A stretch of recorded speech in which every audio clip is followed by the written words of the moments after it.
مبشر لقمان صاحب، جناب صدر چودھری ظفر اقبال صاحب، ڈی ایس پی سٹی قصور عوان صاحب، یعقوب عوان صاحب، اور میڈیا اور صحافت کی دنیا کے دوستوں، بھائیوں، بزرگوں، السلام علیکم۔ مجھے نہیں پتا تھا کہ آج مجھے کوئی تقریر کرنی پڑے گی، اور یقیناً میرے بعد جب صحافت کے میں جو بڑا اعلیٰ مقام رکھتے ہیں وہ آئیں گے، تو جب وہ آپ سے بات کریں گے تو فصاحت و بلاغت کا سمندر جو ہے وہ بہنا شروع ہو جائے گا۔ میں چونکہ صحافی تجربہ نہیں رکھتا، اس لیے مجھے سمجھ نہیں آئی کہ مجھے بلانے کا سبب کیا ہے، مگر اتنی زیادہ تقاریر کے گزرنے کے بعد اگر کسی بھی موضوع پہ بلا لیا جائے تو جو لوگ سیاست کا ادراک رکھتے ہیں وہ کسی موضوع پہ کچھ نہ کچھ تو کہہ سکتے ہیں۔ صحافت بلا شبہ بہت بڑی ذمہ داری ہے۔ کسی نے بڑا خوب کہا تھا، کوئی خوبی نہ صحیح قوت اظہار تو ہو، آدمی جرم صداقت کا سزاوار تو ہو۔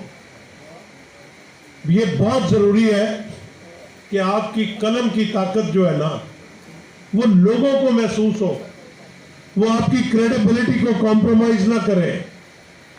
یہ ایک بہت بڑا اثاثہ ہوتا ہے کسی صحافی کا، اس کی کریڈیبلٹی، کہ جو وہ لکھے اس سے پتہ لگے کہ وہ کسی ایک یا دوسری طرف جھکاؤ نہیں رکھتا اور ایک غیر جانبدار تجزیہ کر سکتا ہے۔ وہ میں تو اب اشعار ہی بھول چکا ہوں، مجھے پتا ہوتا کہ مجھے بلایا جائے گا تو میں کم از کم یاد ہی کر کے آ جاتا۔ وہ احمد فراز کے بڑے خوبصورت اشعار ہیں، وہ کہتے ہیں اسے خبر نہیں تاریخ کیا سکھاتی ہے، جب رات کسی خورشید کو شہید کرے تو صبح ایک نیا سورج تراش لاتی ہے۔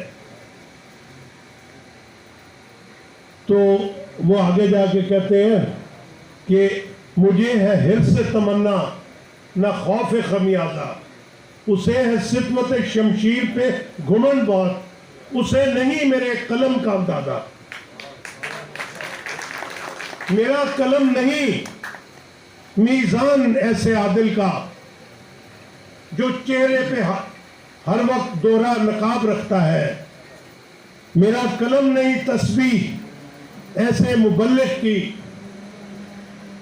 جو بندگی کا بھی ہر دم حساب رکھتا ہے۔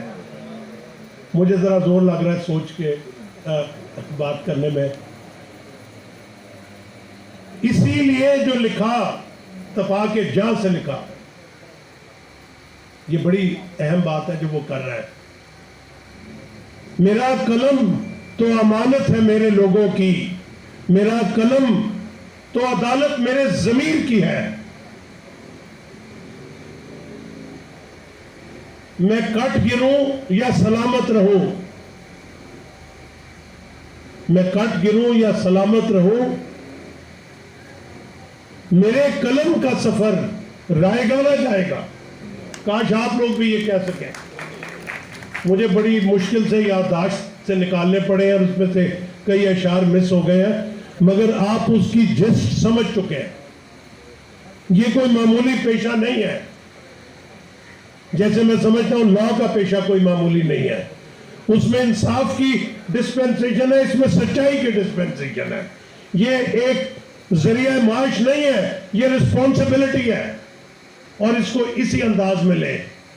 اگر آپ نے اس پیشے کو اختیار کرنے کی چوائس ایکسرسائز کر لی ہے تو ساتھ یہ ذہن میں رکھیں کہ اس کے ساتھ بے پناہ ذمہ داریاں ہیں، اور وہ ذمہ داریاں جن کا اسٹوڈنٹ صاحب بتا چکے ہیں کہ بڑا کڑا امتحان ہونا ہے۔ یہ ویسے نہیں ہے، یہ امتحان بڑا سخت ہے، کیونکہ آپ نے اپنے قلم کے ذریعے لوگوں کو ترغیب دینی ہے۔ اگر آپ وہ ترغیب دینے میں ناکام ہو گئے تو آپ بطور صحافی بھی فیل ہو گئے اور بطور انسان بھی فیل ہو گئے۔ پھر آپ کے لیے یہ پیشہ نہیں تھا، آپ کو کسی اور سمت میں جانا چاہیے تھا۔ لیکن اگر آپ نے واقعی ایک اچھی سٹوری لکھنی ہے جو سچائی پہ مبنی ہے تو اس میں آپ کو آپ کا جو اعلیٰ اخلاق اور کردار ہے وہ نمایاں ہونا چاہیے۔ میں زیادہ لمبا ٹائم نہیں لوں گا، مبشر لقمان صاحب نے جانا ہے، اور یہاں پہ تقریر میں لمبی نہیں کرنا چاہتا، تو میں صرف یہی کہوں گا کہ ان کو آپ سے کہنے کے لیے بہت کچھ ہے، ان کے پاس بے پناہ تجربہ ہے، میرا کوئی صحافتی تجربہ نہیں ہے، مجھ سے بلا وجہ تقریر کروائی گئی ہے۔ اللہ میرا اور آپ کا حامی و ناصر